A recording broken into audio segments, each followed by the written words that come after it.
everybody.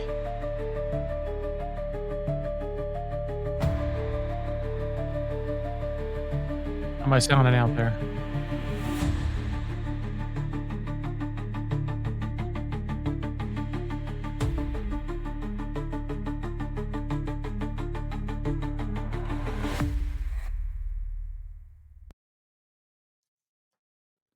Welcome to the empty room where silence holds secrets and darkness whispers truths. I'm your host, Victor Zane, and together we'll explore those peculiar spaces that exist just beyond the corner of your eye, the places that shouldn't be there, but are.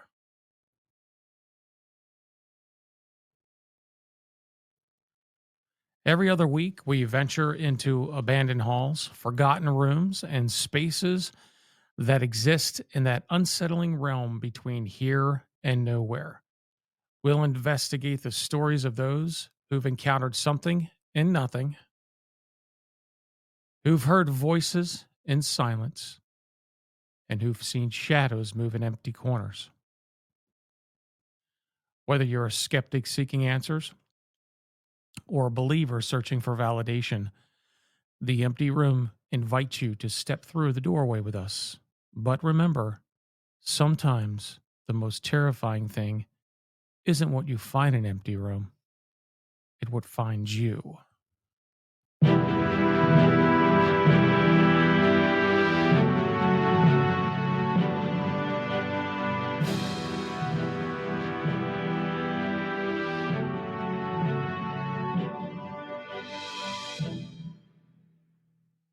Hello, everyone. I'm Victor Zane, and tonight we're cracking open one of the darkest chapters in American intelligence history. A program cloaked in silence, buried beneath decades of denial, and only recently dragged, screaming, into the light. That is MK Ultra. Mind control, chemical experimentation, hypnosis, and psychological torture, all sanctioned by the US government under the cold gaze of the CIA. This isn't science fiction. This is declassified. And the scariest part, we still don't know how deep it went. Tonight, we'll walk you through these three true stories, each a thread in a tangled web of MK Ultra. Then we'll look at the theories that refuse to die, connecting this program to assassinations, mass shootings, and the very nature of free will. So dim the lights, lock the door, and get comfortable in the empty room. How am I sounding now, everybody? Welcome to the show. Glad to have all of you out there. Hello, Roxanne. Hello, Christopher. Welcome to the show. Feel free to invite your friends and share the show. Okay.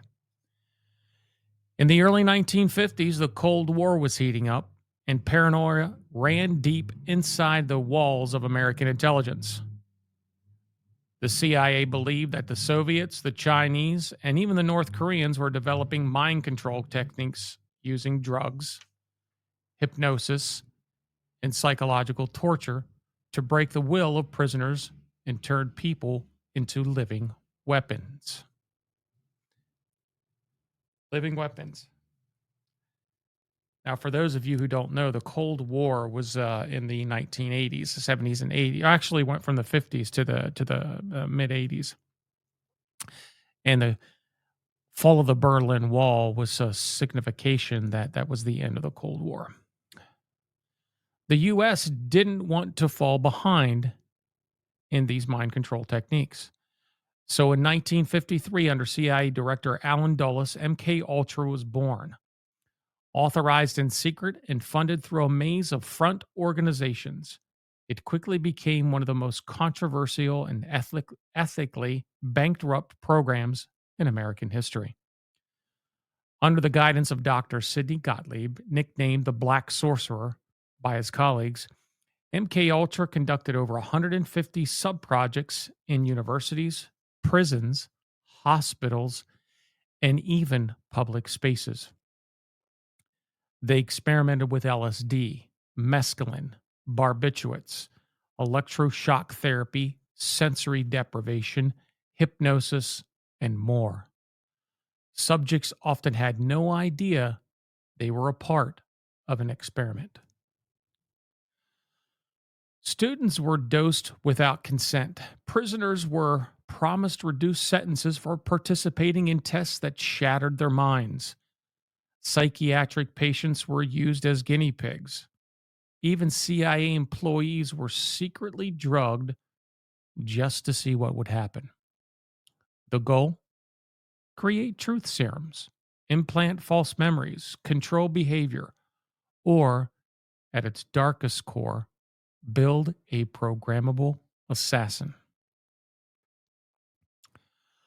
Most of what we know about MK Ultra comes from documents uncovered in 1975 during the Church Committee hearings. After journalists and whistleblowers blew the lid off the program, but many of the files had already been destroyed on CIA orders in 1973. What remains is a sliver of a much larger operation, and a haunting question. If this is what they admitted to, what don't we know and what didn't they admit to? This is one of those conspiracy theories, in my opinion, that keeps coming and going. You'll see it in the limelight for a little bit, and then it'll go away, and then it'll return. The thing that when I was researching this particular couple of these cases today, the one thing that that it was pretty prevalent during a lot of these cases, and I'm giving the three most prominent cases in MK Ultra, the ones that were corroborated, and these aren't. I want to let you guys and girls know out there that these aren't fake stories. These aren't something that was just made up. This is definitely declassified material, and the kicker of this whole situation is that the CIA destroyed a lot of the evidence prior to it coming out in the hearings. And you know what? To this day, there still is not one indictment. So that's a fun fact. All right, so let's get into the three case files. So, part one: the death of Dr. Frank Olson, a quote unquote suicide revisited. Frank Olson wasn't a nobody. He was a high ranking scientist with access to some of the darkest parts of the U.S. biological weapon systems program. A chemist, by training, he worked at Fort Detrick in Maryland, specifically within the Special Operations Division, a unit involved in creating and testing biological agents for covert operations. In November of 1953, Olson traveled to a CIA retreat at a cabin in Deep Creek Lake, Maryland. There, CIA officials, without informing him, spiked his drink with LSD as part of a test. For days afterward, he was mentally unstable, disoriented, and paranoid. He reportedly told colleagues he wanted to leave his job, that he'd made a terrible mistake, and even considered quitting the CIA altogether. The CIA responded by flying Olson to New York to see a doctor, who could evaluate him. That doctor, Harold Abramson, a CIA affiliated psychiatrist who also happened to be a part of MK Ultra. Olson was checked into the Hotel Statler. A few days later, in the early morning hours of November 28th, he allegedly hurled himself through the closed window of his 13th story hotel room. But the story quickly begins to unravel. The window had been closed and required force to open. Olson's body showed evidence of blunt force trauma to the head, inconsistent with the fall. He reportedly had a cut lip, which raised suspicion of being struck before his death. And no suicide note. And most important, no witnesses. In 1994, his son Eric Olson had the body exhumed.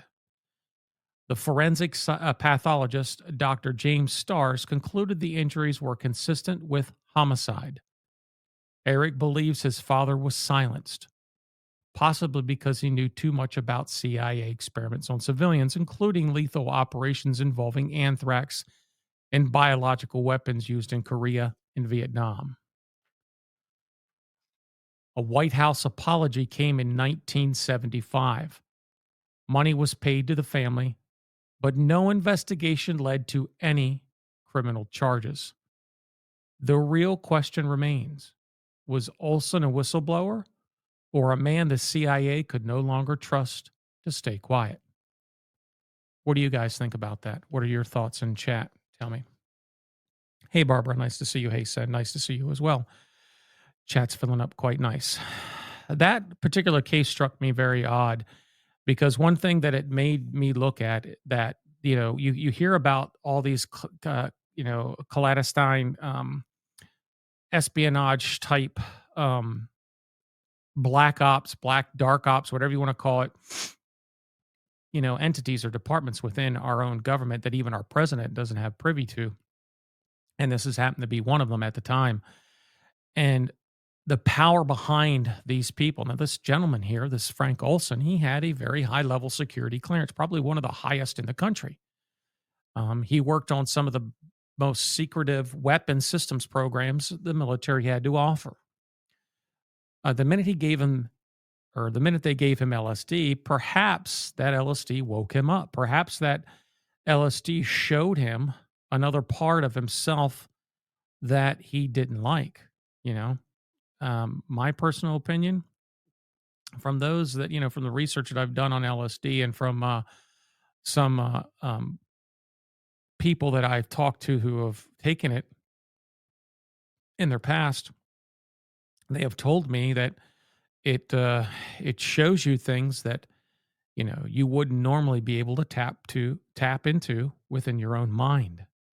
So there we have it. LSD seems to be one of the drugs, of course, that were mentioned at the beginning of the show that the CIA used during this. So, what do you guys think? Do you think Olson did commit suicide from the evidence that was presented, or did you think that the CIA pushed him out?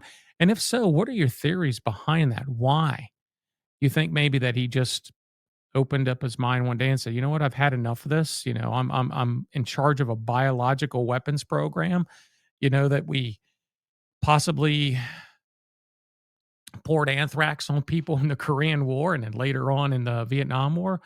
You think maybe he was, when he took this LSD, or when they tricked him into taking this LSD, that perhaps, that it affected him so profoundly that he no longer wanted to do his job? And maybe he did commit suicide himself. Maybe he was so distraught that he did commit suicide. Or maybe he was about to reveal some secretive operations that the CIA was doing, and they caught him, and of course, quote unquote, voluntary suicide.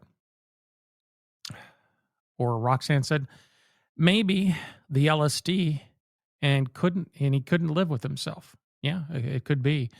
Um, she also said the government definitely pulls way more things than they want us to believe they do. Yeah, of course they certainly do. I have a little story. We were at the Holder Complex. It was called the Holder Complex in Fort Knox in basic training a long time ago, and we were doing guard duty, and we were told to stay in one area um, during our course, which was usually lasted about 6-7 hours of guard duty. And they said, you don't stay here. There's a porta pot right there. That's where you go. We'll deliver you chow. Otherwise you eat your MRE and whatever you have. You don't leave this. You don't leave this area. If you leave this area, we will arrest you, and bad things will happen to you. So we're privates, we're just new to the Army. We don't know too much of anything. And one day we check IDs and make sure the IDs matched everybody coming in, and so on and so forth. We report any suspicious activity, so on and so forth. But the one thing that we were talking about one day, we seen these scientists, or these white coats, we called them. They were walking in and out, and we were checking them and coming in and out, checking ID, making sure nothing was happening. And we just happened to be sitting there, a bunch of us sitting there joking. Thank you, Chris, for that. I appreciate that coffee.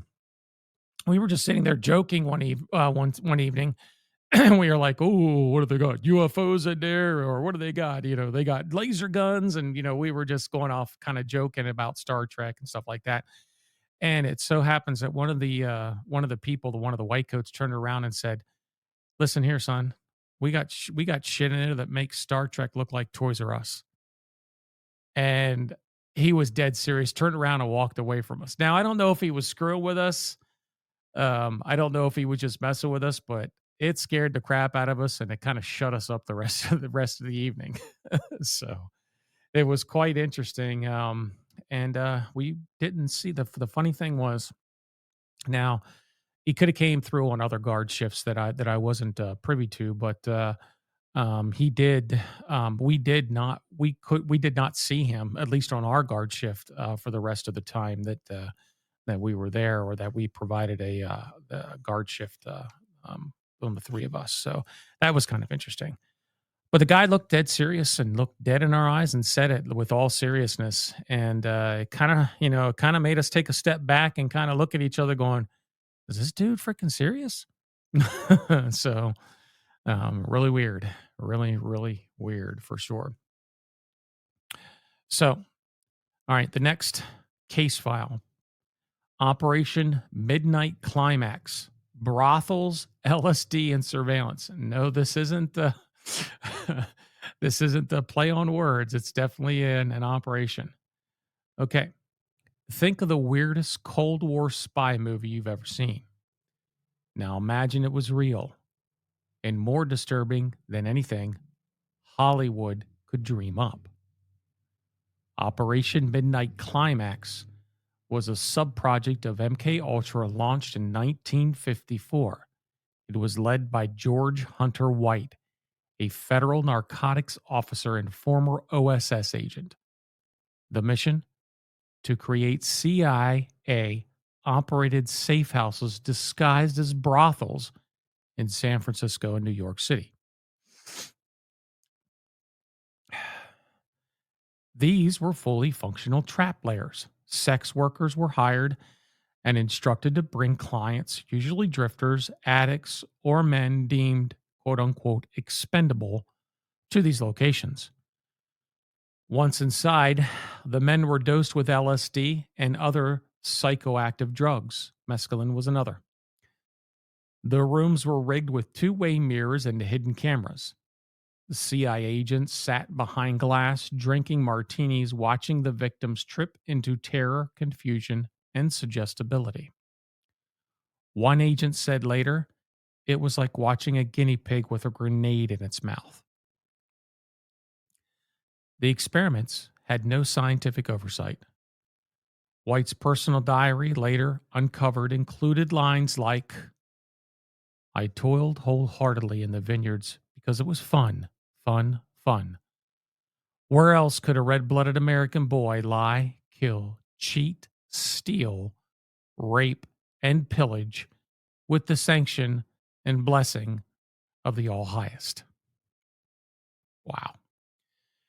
Midnight Climax wasn't about gathering intelligence, it was about pushing boundaries, figuring out how far people could be manipulated sexually, psychologically, and chemically. The experimenters were trying to learn how to extract secrets, break wills, and build profiles for ideal operatives and double agents. The ethical violations were staggering: no consent, no accountability. Victims vanished into the system, many likely unaware that they were ever part of an experiment. Some believe people never came back from those trips, psychologically or physically. The program ran until the early 1960s and was buried quietly until the 1970s. Revelations forced the CIA to admit it had existed. Wow. So That case file there, if you look at that case file, what better way to field test than to get, like they said, vagrants off the streets, homeless people, people that didn't have like any family who wouldn't be missed, that if they happened to disappear, nobody would even know or even think of looking for them. Does it remind you of the MO of most of these espionage organizations? And what better way to recruit people to be agents or double agents, like they said? I mean, strong-willed people, strong-minded people that could withstand that onslaught of psychedelics or psychoactive or psychotropic drugs and still come out on the other side okay. I mean, if I was a director for an uh, espionage department like that, I would be looking for these people. I would be looking at them, going, "Okay, this gentleman or this lady might have exactly what we're looking for." Because you got to understand a lot of these, especially in the spy business. I'm sure it was very stressful. It was very mentally tasking, and what better way to find out who your next possible agent could be rather than getting them into a brothel? And listen, and you got an agent that nobody is going to miss should anything happen. So now you have plausible deniability. So the CIA can say, "I don't know what you're talking about. Who is this guy? We don't know. Who is this girl? We don't know. Never met him, never employed them, nothing." And guess what? Nobody would miss them. Nobody would even know they were gone. What do you guys think of that? Now, there are many, many rumors that a lot of the Las Vegas ranches out there, we all know the Mustang Ranch and all the other brothels that are out there in Las Vegas area. And not only in Las Vegas, but a lot of the underground brothels that are out there in the major cities, or they call them bathhouses or whatever have you, massage parlors, whatever. A lot of these places are places where rumor mill has it that they are still conducting business. That a MK Ultra-esque type function is being covertly done. I mean, what are your thoughts about that? I'm thinking if those types of things are still happening, and it kind of begs the question about oversight, you know? I don't mean to kind of get into politics a little bit on this show, but I mean, it kind of gets you involved in, or it kind of makes you wonder about where's the oversight? If you've got two cases now, years apart from each other, that continue to have no oversight. And to this day, nobody has been charged with anything. So these are documented cases of no oversight, abuse of power, abuse of about 1,000 different human rights violations. Is people saying, or is what people saying true about that particular alphabet agency, that they are truly untouchable? Are there dark black ops sites and black ops companies or departments that we don't know about?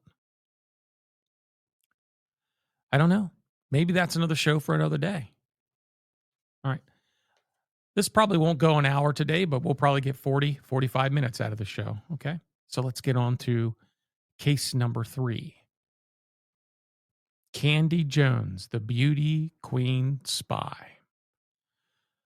Her name was Candy Jones, a model, a pinup girl dancing during World War II. Later, a radio host and media personality. The face of mid century American glamour. But beneath that face, Candy claimed was another identity, one created by MK Ultra.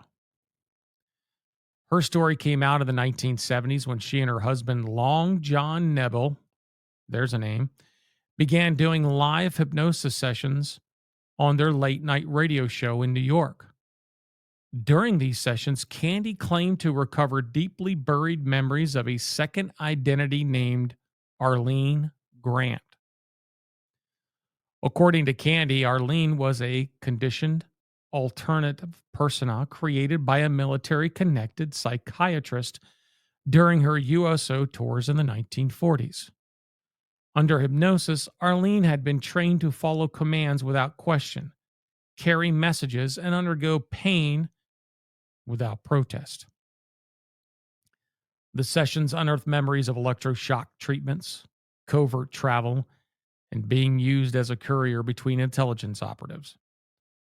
She gave names, described military bases, detailed clandestine rendezvous in Manila, San Francisco, and even the Caribbean. And here's where it gets strange. Independent researchers confirmed the names of some of the individuals Candy described. Several were indeed real doctors and intelligence officers involved in the government. The U.S. Army confirmed she had been a USO volunteer during World War II. Was it a case of multiple personality disorder, exasperated by Cold War paranoia? Or was Candy Jones really a brainwashed asset, an MK Ultra experiment wrapped in pinup glam? Skeptics say her memories were fabricated under suggestion. Believers argue the precision and detail of her story suggests buried trauma that had only resurfaced decades later under hypnosis. Interesting. This, to me, kind of lends credibility because if you look at the Cold War, and even today, during a lot of I mean, you watch movies, and all you have to do is look at Hollywood to see kind of some semblance of actually what does happen. And there's a guy out that's on the interwebs right now. He was a ex CIA operative or an ex CIA agent. Now he doesn't divulge of anything that's national security oriented, but he did say they used prostitutes and they used females in that capacity sexually. And even some people even married their target.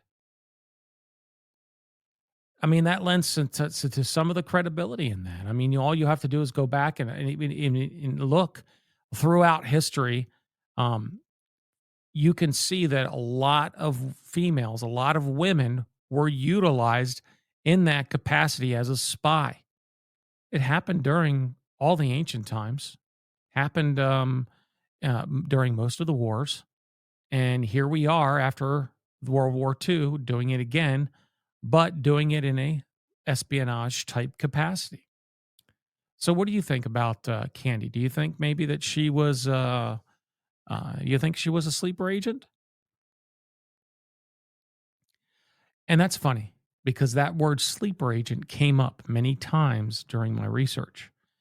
There is, it's hypothesized, and it's a theory generating out there that MK Ultra has created very, very, very many sleeper agents, and that they're only to be called to duty once the keyword is given, or sound, or whatever.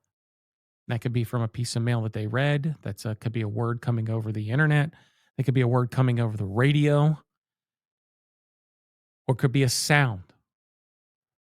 Imagine that if you're walking down the street and you didn't know that you were a part of this experiment, so to speak, or even part of this operation, and you black out for hours. You go do something you don't remember doing, and next thing you know, you're in prison. Wouldn't that be pretty interesting if they could do that and they still are doing that today? It's interesting that you see these, that you see all these, very fantasized shows out there in Hollywood about spies and espionage and everything. But when it comes down to it and you start doing your research, you kind of start digging into a lot of these things. You notice that those Hollywood movies aren't too far fetched with a lot of the things that they talk about and a lot of the things that they portray. So that's pretty interesting. Everybody, if you're out there, give me some emojis in chat and give me some thumbs up. Give me some love out there. Hit like on the show for me. Thank you, Chris. I appreciate that. Roxanne says she probably was a sleeper agent. Well, there you go. Roxanne says sleeper agent. I wouldn't doubt that there aren't sleeper agents still in the U.S. Yeah, of course. Just like we said, or just like I just said that one of the researches that I've all the research I've conducted said that there still are sleeper spells or sleeper cells out there in the world. And here's the kicker: this was back in the 1940s and 50s, so these people have to be a little bit older.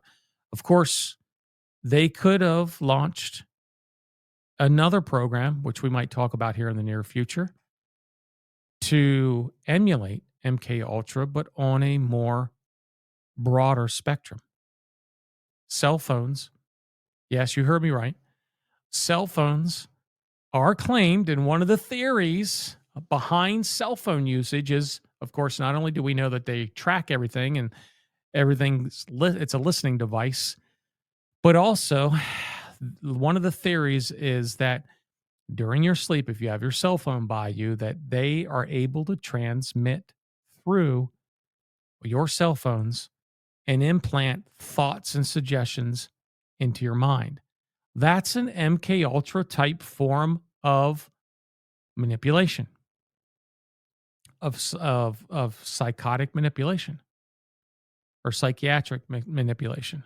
So it's interesting. It's interesting that there are a lot of theories out there. Perhaps we'll do some more research on that in a little bit later time, and we'll talk about that, and maybe maybe go on a broader scope of this. Because I found that very interesting, and man, it goes into. I mean, there's a lot of detail in MK Ultra. These are the three most fascinating stories that I found, and they all coincide with.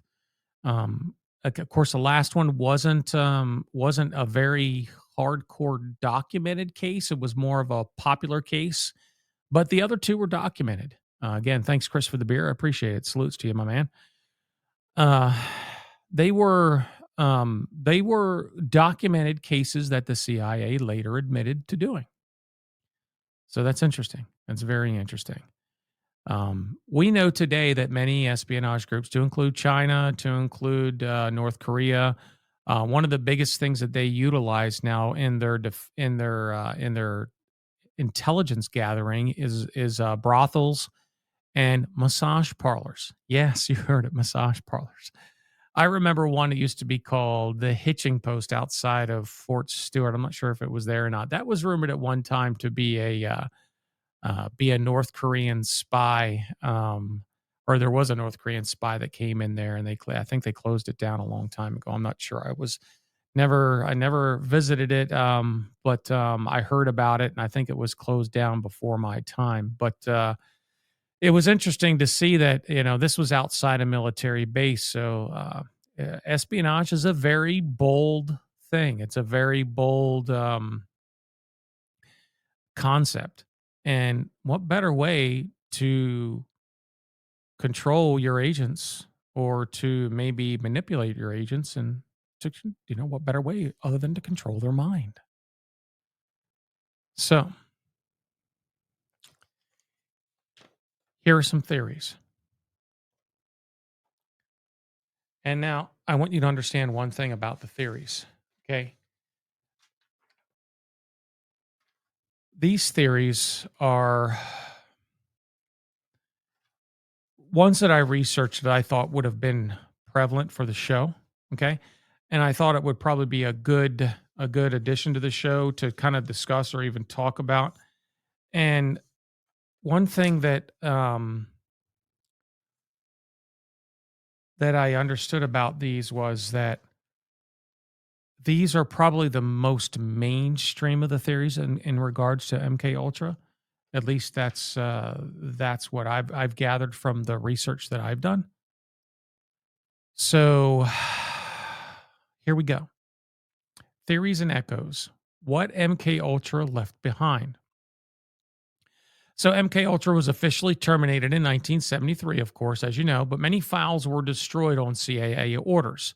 Thousands of others were released only in heavily redacted form. What we mean about redacted form is basically they cross out anything that they don't want you to see. They darken it out. They blot it out. So what was left behind is kind of like a skeleton of the program that we were privy to, and like I said, in a thousand questions with no answers. So here's three of the most prominent theories, and we could talk about these. And listen, I'm going to open up the call lines for anybody that wants to join us on call. So just go ahead and hit that call button up there, and we can discuss some of these theories if you want, or if you have any questions about the show or about what we're talking about here, or have anything to add to it that you might know, by all means, give us a call. So modern mind control programs still exist. Project Artichoke, Project Bluebird, and MK Search. These weren't just one offs. Some theories believe the work was simply privatized or moved to black budget military programs. Remember, we talked about black budget programs earlier. Projects involving predictive behavior, neurological conditioning, and non lethal weaponry may be a modern day descendant of MK Ultra. Think about that. When we go out into the field, or when we go to war, when we go to combat, a lot of times now, um, our battlefield has definitely gotten to a point now where it's more guerrilla warfare technique. But think about this: if you could manipulate the battlefield using a mind control technique like that, or a suggestive technique, think about how you could turn the tides of battle. Think about how you can manipulate thousands of people on that side of the fence. Now, civilians, they're a very important part of any espionage program. And I mean this, if you look back and you do your research on a lot of espionage type techniques. And one of the things is they want to try to control. Remember during World War II, World War III, even or World War III. Here we go. World War I, World War II, Vietnam War, Korean War. They dropped pamphlets on both sides. That was considered some psychological warfare. Even today, we sat up on the DMZ in North Korea, or when we were on the border with North Korea, when I was in South Korea, and the North Koreans have propaganda blaring 24 hours a day, 7 days a week, 365 days a year, blaring anti-American propaganda, where that's what you listen to all night long. And they know we train, they know we go up on the borders there, so they put those things there, those loudspeakers just across the border, and they are loud, and you could hear them for miles. So think about that. Just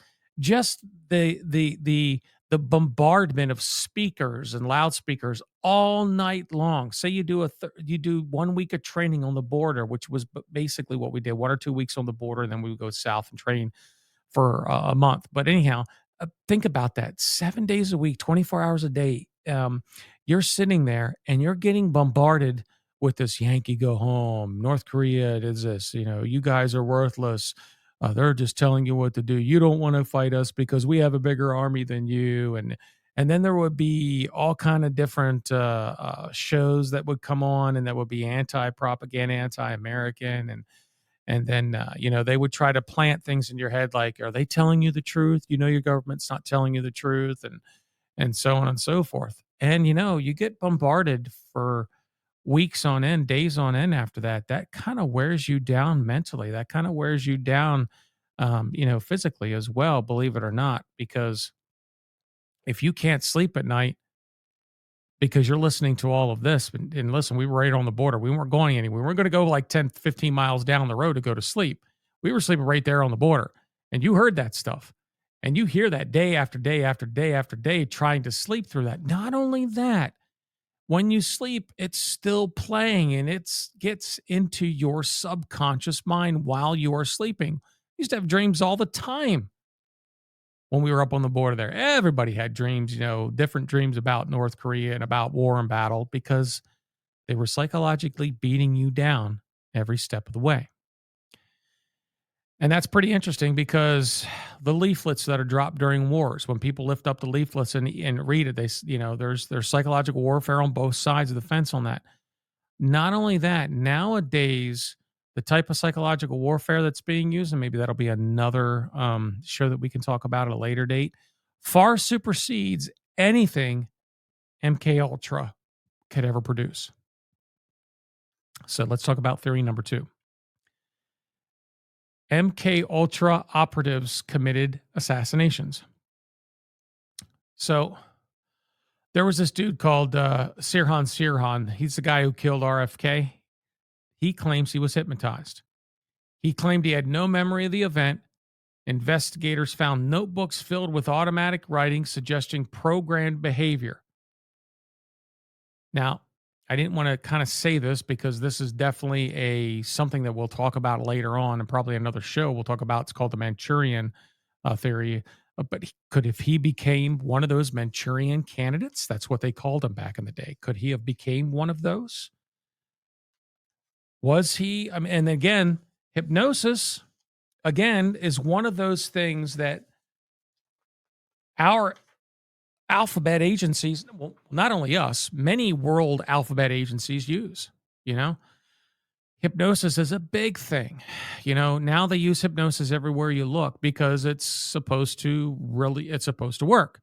They say you could quit smoking. They say you could do this. You say you could do that. But you know what? Why not use hypnosis to, I don't know, create agents? They won't remember what's happening. Like I said earlier, a lot of these so-called quote unquote sleeper agents that are still left over from MK Ultra, something could happen where it triggers them to finish their mission. Whether it's a sound, whether it's a word, whether they eat something, or whether it's just by time, or whether it's by hypnosis. You never know. But the fact of the matter is, it still exists and it's still going on.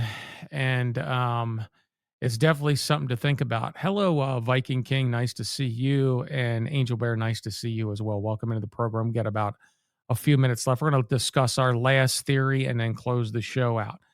What about mass shooters and mind control patterns? In several cases, including James Holmes, the Aurora shooter, and Myron May, the Florida State University shooter, perpetrators claim to be under surveillance or targeted by mind control. Some researchers note similarities in their backgrounds, psychiatric treatments, and reported hallucinations. So think about that. Again, we're talking about Manchurian candidate type stuff here.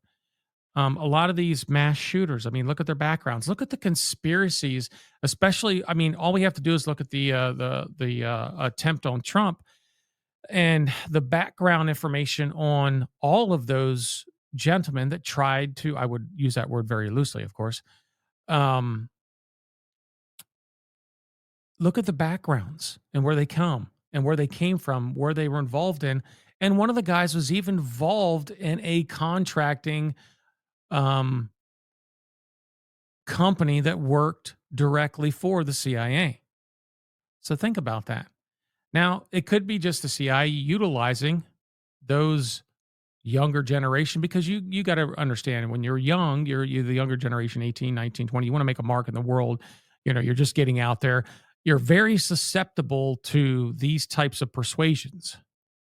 You're very susceptible to getting a, wanting to do and again, when you're 18 and you're 19, everything is glorified.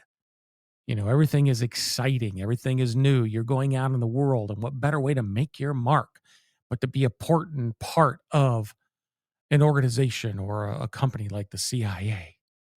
Of course, they denied all allegations to that.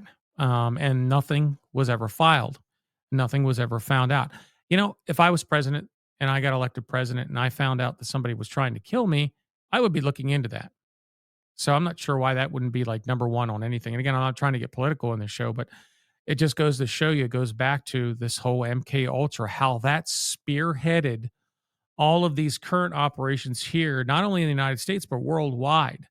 And again, the biggest mind control tool right now, ladies and gentlemen, that you have in your hands is your cell phone. Raise your hand in chat or place an emoji in chat. Who here has been caught doom scrolling on their phone? Go ahead and give me an emoji in chat. I have. I'm going to give myself an emoji. I have.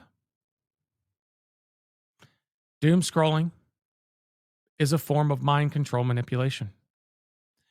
That surprised me today when I read that. That really surprised me. And if you think about it, at your deepest core, at your deepest level, you're interested in a certain amount of information on your cell, right? And you're looking through it and you're scrolling through it. Next thing you know, you go to the next one and the next one and the next one and the next one. And of course, the AI builds an algorithm. And now that algorithm is tracking your every move that you make on the internet. And it's catering to you. It's reaching out to your mind. It's giving you that visual stimulation. That is a form of mind control. That is a form of mind control. And here's the kicker, ladies and gentlemen, you don't just doom scroll for a couple of minutes. I've seen people for days and hours upon hours upon hours sitting there doom scrolling. That's a form of mind control. And again, it's been recognized and it's been theorized that the government, or I wouldn't say the government, the CIA, or maybe some black ops organization is utilizing our cell phones for nefarious means. Now, is that true? We don't know. Could it be? It's a very good theory and it's a very good possibility because you'll sit there and be talking about something like right now. You guys are listening to me. So I'm going to put in there wheelbarrows. How about wheelbarrows? Does everybody like wheelbarrows? We could get wheelbarrows anywhere, probably Home Depot or Lowe's. Now watch, you're going to get Home Depot's um, ads. You're going to get Lowe's ads. It's going to be about wheelbarrows. If you're listening on your cell phone, just watch. Mark my words. So it's a form of manipulation. It's a form of mind control. It's a form of visual manipulation. And it's very prominent today because you have everything at your fingertips with the use of a cell phone. You don't need LSD anymore. You don't need mescaline to be mind controlled. You have it right here at the palm of your hand, you know, palm of your hand. Well, ladies and gentlemen, I hope you enjoyed today's show. Um, this is The Empty Room, and this is your host, Victor Zane. I appreciate you coming and joining us once again on our show. Please visit us at www.theemptyroom747.com for other shows. Please hit like. Now, for those of you listening, do not share this link because this link is the live link. I will upload the download link later on where you can go to listen to the show offline. The link that you're sharing here, ladies and gentlemen, please, if you shared that on your on your timelines or anything like that, please delete them after the show because I will reshare the downloaded post-processed show for the public probably in about 20 minutes after the show. It'll be up on the website. Okay, so thank you, ladies and gentlemen, and thank you for joining us here at The Empty Room, where silence holds secrets, darkness whispers truths. Whether you're a skeptic seeking answers or a believer searching for validation, The Empty Room invites you to step through the doorway with us. But remember, sometimes the most terrifying thing isn't what you find in an empty room, it's what finds you.